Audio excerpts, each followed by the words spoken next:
नमस्कार दोस्तों, stock market studies में फिर से एक बार आपको स्वागत है। तो आज मैं बात करूंगा अशोक लेलैंड के बारे में। देखिए, अशोक लेलैंड के ऊपर मैं बहुत सारे वीडियोस आपको बना के दिया। आज फिर से एक बार इसके ऊपर वीडियो बना रहा हूँ क्योंकि आज का दिन का जो न्यूज है वो बहुत बड़ा न्यूज है और बहुत एक फ्यूचर के लिए इस कंपनी के जो आज का जो न्यूज है, इस कंपनी के फ्यूचर बहुत ब्राइट होने वाला है कि खराब होने वाला है, उसके ऊपर डिपेंड करता है ये न्यूज। तो वीडियो को पूरा देखिए, तभी आपको सारे डिटेल्स एक एक करके पता चल जाएगा। और वीडियो को लास्ट तक देखना, और अभी तक आपने इस चैनल को सब्सक्राइब नहीं किया तो जरूर सब्सक्राइब कर लेना, क्योंकि आपको daily basis stock market information और अपडेट चाहिए तो इस चैनल में बने रहिए। तो चलो फटाफट देख लेते हैं आज के स्टॉक के बारे में। तो सबसे पहली बात, कंपनी के मैं चार्ट पैटर्न के एक बार आपको दिखाना चाहूंगा। देखिए, पिछले दिनों में न्यूज आते ही मार्केट में एक नेगेटिव इशू देखने को मिला। तो इस तरीके से पॉजिटिव में ओपन होने के बाद, थोड़ा सा साइड बटन बेसिस पैटर्न में चलने के बाद यहाँ पे गिरावट का जो कारण है वो कारण अभी मैं आपको बताने वाला हूँ। तो सबसे पहले बात करूँ कंपनी के बारे में, तो कंपनी एक ऑटो इंडस्ट्री से बिलोंग करते हैं। ज्यादातर आपको अशोक लेलैंड में ज्यादातर आपको बासेस देखने को मिलेगा, ज्यादातर ट्रक्स देखने को मिलेगा, ज्यादातर हैवी व्हीकल देखने को मिलेगा। तो अशोक लेलैंड जो है वो एक ऑटो इंडस्ट्रीज में टाटा मोटर्स के बाद इस कंपनी का नाम आपके सामने जरूर आएगा, क्योंकि इसका मार्केट कैपिटलाइजेशन भी कोई छोटा मोटा कंपनी नहीं है। 33,000 करोड़ का मार्केट कैपिटलाइजेशन है। तो इसका जो पेरेंट ऑर्गेनाइजेशन है, मतलब इसका जो पेरेंट कंपनी है वो है हिंदुजा ग्रुप। तो हिंदुजा ग्रुप के ही एक जबरदस्त कंपनी है अशोक लेलैंड। तो आज मैं यहाँ पे इस कंपनी के बारे में बात क्यों कर रहा हूँ, सबसे पहली बात मैं आपको यहाँ पे बताना चाहता हूँ, कंपनी मार्च होने वाला है। तो मार्चर का एक न्यूज यहाँ पे आ चुके हैं। देखिए, कंपनी पहले भी एक बार हिंदुजा ग्रुप के साथ मार्च हो चुके थे। अभी फिर से कंपनी मार्च होने वाला है। तो हिंदुजा मतलब अशोक लेलैंड के साथ कौन सा कंपनी मार्च होने वाला है और कौन सा सेक्टर मार्च होने वाला है उसके बारे में बात करूंगा। तो पहले एक बार देखा जाए तो कंपनी 2017 में मार्जर का एक अपडेट आया था, एक मार्जर हुआ था। और उसके बाद फिर से एक नया अपडेट आया है कंपनी मार्च होने के लिए। तो मार्च क्या है और डी मार्च आप सभी जानते हैं, डी मार्जर क्या है उसके बारे में थोड़ा सा बात कर लेता हूँ। मान के चलिए मैं चलो एक व्हाइट पेपर में चला जाता। तो चलो इस पेपर में मैं आपको समझा देता हूँ। देखिए, बहुत सारे दोस्तों को तो पता ही है, जो पुराना निवेशक है जो मार्केट में बहुत दिनों तक है उसको तो पता ही है। जितने सारे न्यू निवेशक आए हैं उसके लिए मैं बात करूंगा। यहाँ पे देखिए, डी मार्जर होता है एक, और एक मार्जर होता है। देखिए, मेरे प्रेजेंटेशन थोड़ा सा खराब हो सकते हैं, आप सिर्फ कंसंट्रेट करिए इस बातों को, तभी आपको पता चलेगा। मान के चलिए एबीसी एक कंपनी है, और एबीसी कंपनी ने इसका इसका जो पेरेंट कंपनी है, सपोज मान के चलिए एक्स वाई जेड। तो एक्स वाई जेड का बहुत सारे अलग अलग सब्सिडरीज कंपनी है, जिस जैसे एबीसी है, और साथ ही मान लीजिए एफ वाई जेड भी है। तो इस तरह के बहुत सारे कंपनीज है वो एक्स वाई जेड का। तो यहाँ पे क्या होने वाले हैं, जो डी मार्जर के जो जो न्यूज आते हैं, मान के चलिए एक्स वाई जेड का जो कंपनी थे, मतलब एक्स वाई जेड जो इसका जो पेरेंट कंपनी था, वो जो पहले एबीसी था और दूसरा जो एफ वाई जेड था, ये दोनों कंपनी को अलग अलग कर दिया इस कंपनी ने। इसको बोलते हैं डी मार्जर। और मार्जर किसको कहता है, मान के चलिए इस दोनों कंपनी को एक साथ जुड़ देंगे तो इसको मार्जर कहते हैं। तो इसी के न्यूज यहाँ पे आ चुके हैं। तो अशोक लेलैंड के साथ कौन सा कंपनी मार्च होने वाला है और कौन सा सेक्टर मार्च होने वाला है उसके बारे में यहाँ पे बात करूंगा। तो सबसे पहले मैं कंपनी के न्यूज चैनल के ऊपर चला जाता हूँ, उसके बाद एक एक करके डिटेल्स दिखा देता हूँ। तो यहाँ पे मैं न्यूज के ऊपर आ चुका हूँ। आप देख सकते हैं द इकोनॉमिक टाइम्स के ऊपर इस न्यूज को पब्लिश किया गया है, और पिछले दिनों में ही इसको न्यूज को पब्लिश किया गया था। आप खुद ही देख लीजिए कि यहाँ पे बताया जा रहा है merger of Ashok Leyland group. मतलब अशोक लेलैंड का जो ग्रुप है, कौन है, हिंदुजा ग्रुप।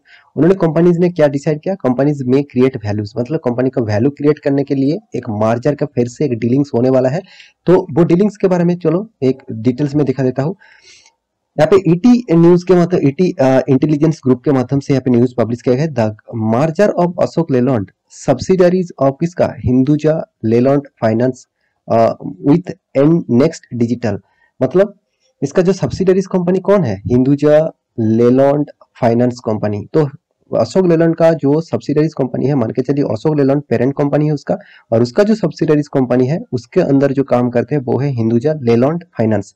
और इसी के साथ मार्जर होने वाला है विथ देखें नेक्स्ट डिजिटल। तो एक्चुअली नेक्स्ट डिजिटल जो सिनेरियो आ रहा है इसके लिए इस कंपनी के साथ मार्च होने वाला है Ashok Leyland. The media company of the Hinduja group के सारे कंपनी हिंदुजा ग्रुप के ही है, इज लाइकली टू, अभी देखिए लाइकली बताया जा रहा है, मतलब अभी तक फाइनलाइज नहीं हुआ, सिर्फ बातचीत चल रहा है। लाइकली का मतलब फाइनलाइज नहीं होते, मतलब एक रिपोर्ट के माध्यम से बातचीत चला है। उसको प्रोसीड्यूर होने से बहुत सारा प्रोसीड्यूर होते हैं और बहुत सारे फॉर्मेलिटीज फिलअप करना पड़ता है। तो यहाँ पे देख सकते हैं लाइकली टू क्रिएट, यहाँ पे देखिए incrementally values of the share holder of Ashok Leyland as a result investor sentiment around the stock of Ashok Leyland, the यहाँ पे देखिए flagship of the Hinduja group is expected to the high possibility. तो हाई पॉसिबिलिटी है दोनों company का मार्च कराने के लिए।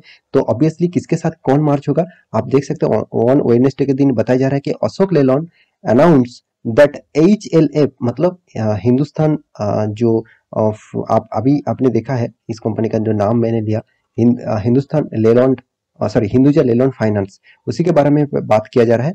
तो अशोक लेलैंड ने क्या अनाउंसमेंट क्या किया, HLF जो हिंदुस्तान लेलैंड फाइनेंस है will March with NXT digital. तो एक्चुअली जो हिंदुजा जो अशोक लेलैंड का जो फाइनेंस सेक्टर था उसके साथ किसको मार्च होने वाला है, NXT डिजिटल, तो इसके साथ मार्च होगा। तो यही बात यहाँ पे बताया जा रहा है। तो इसमें कितना मार्च होने का जो टोटल प्रोसीड्यूर है, which has market capitalization around 15 मतलब 1500 करोड़ का मार्केट कैपिटलाइजेशन है नेक्स्ट डिजिटल का। इस digital delivery platform company providing services via satellite digital cable and broadband.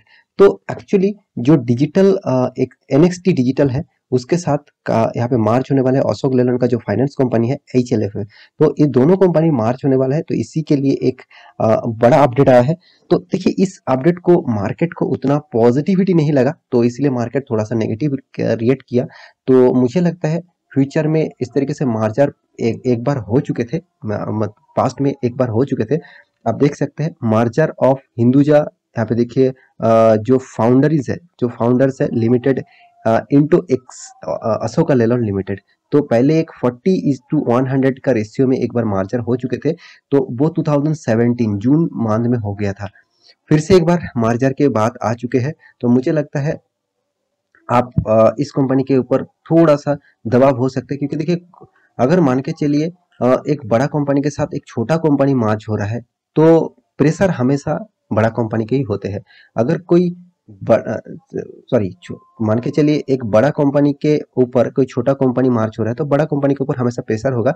अगर बड़ा कंपनी छोटा कंपनी को एक्वायर कर रहा है तो छोटा कंपनी का सबसे ज्यादा फायदा होगा। तो सेम टू सेम यहाँ पे जो दिखाया जा रहा है, तो टोटली देखा जाए तो अशोक लेलैंड के ऊपर थोड़ा सा प्रेशर क्रिएट हो चुके हैं, क्योंकि जिस कंपनी के साथ मार्जर होने वाला है वो उतना ज्यादा मार्केट कैपिटलाइजेशन नहीं है, मात्र 1500 करोड़ का मार्केट कैपिटलाइजेशन है उस कंपनी का, और एक डिजिटल बेसिस काम करते हैं जो सैटेलाइट और डिजिटल केबल के और नेटवर्क के साथ काम करते हैं। तो ऑब्वियसली कंपनी फ्यूचर ओरिएंटेड है, ये जरूर कहूंगा।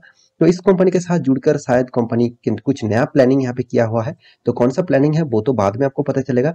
तो अभी फिलहाल के लिए अशोक लेलैंड के ऊपर बने रहना चाहिए, क्या इस कंपनी से निकल जाना चाहिए, तो इस तरीके से बहुत क्वेश्चन आ चुके हैं। तो मैं जरूर कहूंगा इसमें आपको घबराने की कोई जरूरत नहीं, इस तरीके से तो मार्जिन डील्स होते ही रहते हैं। तो अशोक लेलैंड इंडिया का सेकंड लार्जेस्ट ऑटो इंडस्ट्रीज में रहने वाला कंपनी है जो हैवी व्हीकल और बासेस और ट्रैक्सेस बनाते हैं, क्योंकि इस कंपनी ने इलेक्ट्रिक बासेस भी बना चुके हैं बहुत सारे, लंदन में बहुत सारे बासेस डिलीवरी कर चुके हैं, बेंगलुरु में बहुत सारे इलेक्ट्रिक व्हीकल के बास भी चला रहा है। तो इस कंपनी मुझे लगता है फ्यूचर में एक स्टेबिलिटी जरूर दे सकते हैं, और इलेक्ट्रिक व्हीकल के जमाने में इस कंपनी कंपटीटर के हिसाब से जबरदस्त काम करने वाले हैं। तो मेरे हिसाब से इस कंपनी के ऊपर ऑब्वियसली आपको लॉन्ग टर्म के साथ बना रहना होगा। हाँ, आप देखेंगे तो कंपनी पहले प्रॉफिट करते थे, अभी थोड़ा सा लॉस कर रहे हैं, क्योंकि कंपनी का जो इंटरेस्ट रेट है वो अभी बढ़ चुके हैं। कंपनी का जो सेल्स पहले ज़्यादा होते थे, अभी वो सेल्स थोड़ा सा डाउन है, और कंपनी का सेल्स के हिसाब से कंपनी का एक्सपेंस भी उसी तरीके से हो रहा है, तो इसलिए कंपनी का सेल्स अर्निंग थोड़ा सा नेगेटिव में है। साल भर की बात करूँ तो साल भर में भी आपको कंपनी का नेगेटिव रिटर्न देखने को मिलेगा। हाँ, आप रिटर्न मतलब साल भर की टोटल आपको किस तरीके से रिटर्न मिला, कौन सा साल में कितना रिटर्न मिला, उसके बारे में बात करूँ तो एक साल में कंपनी 1% तक रिटर्न दिया, चलो ठीक ठाक है। 3 साल में करीबन 8% तक रिटर्न दिया, 5 साल में 5%, और 10 साल में 15% तक कंपनी आपको रिटर्न दिया। तो ओवरऑल बात करूँ, कंपनी आपको अच्छा खासा यहाँ पे रिटर्न दे रहा है, अच्छा खासा एक मतलब काम करने के लिए कोशिश कर रहा है। तो मार्जर का डील अभी फाइनलाइज नहीं हुआ, तो इस तरीके से कुछ बातचीत चल रहा है। अगर मार्जर फाइनलाइज हो जाता है तो उसके बाद देखा जाएगा कंपनी किस तरीके से परफॉर्मेंस करते हैं। तो मेरे हिसाब से इस कंपनी से निकल मत जाना इस तरीके से न्यूज की वजह से, क्योंकि देखिए इन्वेस्टर जबरदस्त माल पकड़ के यहाँ पे बैठे हुए हैं। 15-20% तक डीआईएस और एफआईएस ने ही माल लेकर बैठा हुआ है, और पब्लिक भी यहाँ पे 12% तक होल्डिंग पब्लिक के पास है। प्रोमोटर के पास देखेंगे तो 51% होल्डिंग है। तो ओवरऑल इस कंपनी के बारे में बात करूं तो आप इस कंपनी से निकल मत जाना, क्योंकि कंपनी का परफॉर्मेंस अच्छा खासा है। हाँ, बहुत वोलाटिलिटी है मानता हूं, मगर कंपनी फ्यूचर के बेसिस से कंपनी काम करेगा, क्योंकि कंपनी फ्यूचर में अच्छा खासा काम होने वाला है मुझे लगता है। तो इस कंपनी के ऊपर आपको जरूर फोकस होना चाहिए। तो आशा करता हूँ सारी जानकारी आपको मिल चुका है। तो मेरे वीडियो अच्छा लगे तो लाइक करना, दोस्तों के साथ शेयर करना, और इस चैनल को सब्सक्राइब भी करना। मिलते हैं नेक्स्ट टॉक लेके, तब तक के लिए अच्छे से रहिए, अपने ख्याल रखिए, बाय बाय।